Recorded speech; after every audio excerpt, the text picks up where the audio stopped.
Hello viewer, we will use the shapes here.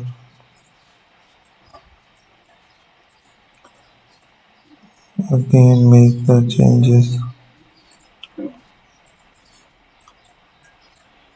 Let's use another shape.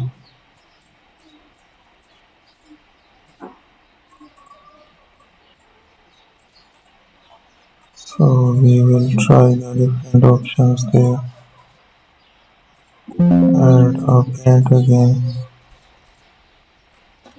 Use an eraser tool. Let's make that design here. Change the options.